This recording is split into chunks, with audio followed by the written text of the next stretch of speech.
estimated in the future, or in the past, or even what the CIP is what you Well, an presented example this might evening? be the quiet zones. The number in a quiet zone at Poplar was estimated over $1 million. And the actual cost for construction should be less than $250,000. So you see $1 million in a CIP and the actual cost is less than $250,000. You might do it for $250,000, but $1 million might give you pause. We've also included in the old CIP redoing the ramps on I-35. That's KDOT. Yeah. You know, I mean, so all those numbers were included in, here's your CIP, here's your $70.4 million, what are you getting for that?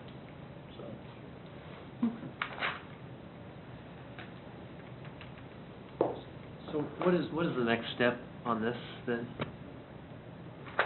Well, the next step would be, quite honestly, another work session, to kind of go over the detailed project sheets and what we want to do for 2014. Because it's my understanding there's a small amount of funding in 2014 that we can start implementing some of the projects. We'd like to take advantage of that if possible, and like council buy into what we propose to do. How much is a small amount of money that you? We would reallocate based on your priorities. Priority-based budgeting means you tell us what's important and we'll figure out if we can get there. But the small amount is just what he said, small is, Like, just give me a ballpark figure. I really can't without studying it. I hate to do that. It isn't going to be lots. We don't have lots of money coming in for another year or two. So from our standpoint in starting small, what we're trying to do is, we actually showed funding for a space needs study. We estimated right at $50,000 for that study. We estimated, let's start a street preservation program. We could spend millions a year, quite honestly, but I think we stuck in $50,000. Something to get us started, a small amount. And that would be small. We could find 50,000. So less than $1 million then? Probably. Yes. A lot less? Well, one of the things you'll recall is that when we put the budget together, when we started with 51% reserve, we went down to about 40%. And we talked about the reserve amount not needing to be quite at that level, so there's a little bit of room in reserve. But the other thing that the finance director and I have been talking about is we've also been looking at what we might be able to do in terms of debt capacity, because typically CIP projects are those projects that you are also looking beyond your reserve, you're looking at debt. So we'll be having that discussion with you as well. But for the most part, in 2014, what we were looking at is small amounts to get us started in the direction that 2015 and beyond. And so the book that you're presented actually says 2015 to 2019 on it. And there's a limited number of projects in 2014, like the facility study, starting a little bit on the maintenance side of things, starting to fund the roof replacement at City Hall in small amounts, but to start that process. Brian, I have a question about the Capital Improvement Committee. Mm-hmm. Have you already had a preliminary meeting for these initial projects? Has a prioritization process already started? When can we expect to have a prioritized list, as we had somewhat discussed in previous iterations? We actually, as department heads, haven't sat down together in one room. Okay. Jeff and his team have put together what they need, the 1, 2, 5 years for the Parks Department, what they see. Sure. Public Works has sat down and put together what we see. We've talked to Mike in Community Development. I haven't talked to the chief, other than getting in a space needs study for a new structure. Sure. But hopefully within, I would say right after the holidays, at that point in time, sitting down with everyone. Because there's quite a few departments that do not have sheets in here yet. That's correct. And I'm assuming that's going to be fleshed out over the next several months. That's correct. And so when we're talking about 2014, which is obviously 2 months away, how we've already identified critical needs. You've outlined them very well. Thank you. What is the timetable for basically triaging those and getting funds allocated for those projects? Of course, I think everything on this 2014 is critical. So. Sure. I mean, but soon. I mean, from a standpoint of, I'd like to come back probably in January to February. Okay. And try to to flush all those out. All right.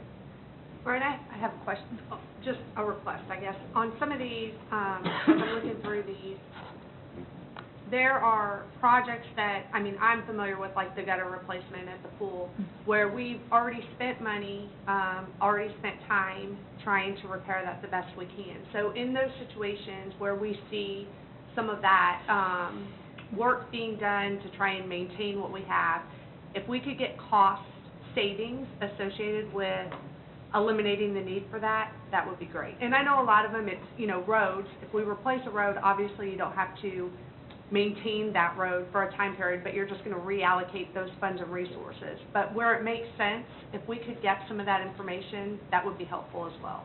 Sure.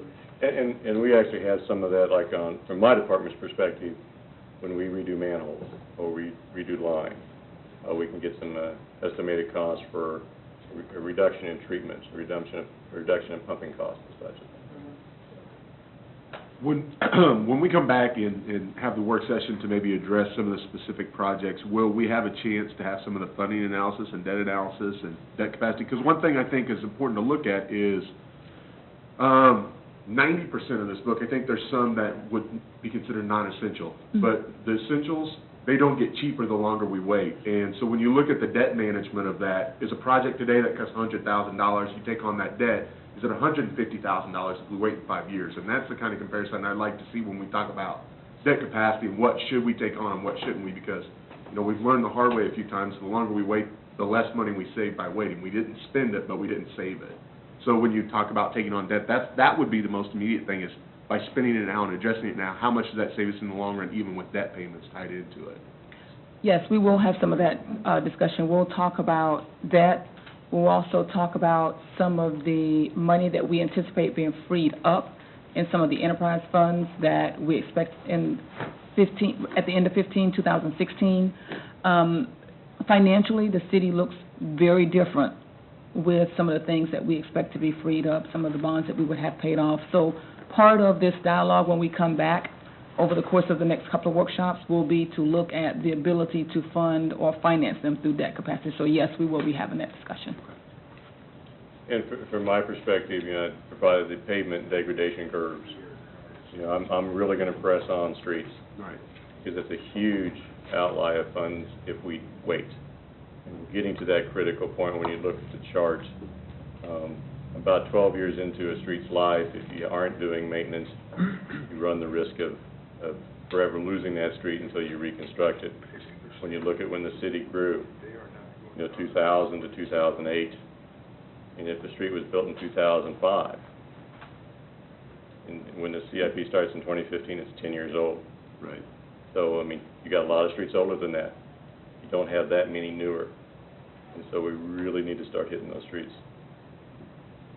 Well, and I think that, to Heath's point, I mean, yes, you've got the $100,000 project, that if we wait a little while, it might be $150,000. But when we go from maintenance and upkeep to replacement, I mean, we're talking about exponentially higher multiples of. Right. For streets, for example, we looked at a cost of a 2-inch mill and overlay. I got a street that's, the surface is failing, but most of the base is fine, 2-inch mill and overlay. And then we looked at reconstructing that same street. The cost was about 7 times as much. Substantial. As we're meeting again, can we also look at things that would keep us from having to budget long-term projects like these in a catch-up manner? In other words, for instance, look at the truck routes on the city streets. I mean, there's just no sense in saying, let's redo a street if we're still allowing heavy trucks to tear them up. And maybe while we're doing that, we could look at the actual cost per, I guess, linear foot, or however you want to figure it, and some impact as to, you know, how quickly, since you get into those numbers about degradation and costs and waiting, but also perhaps, you know, by allowing that kind of traffic, how quickly those roads are deteriorating. Because, I mean, I see, if you go to 191st Street, I don't remember when that road was paved by the county, but now you got heavy haul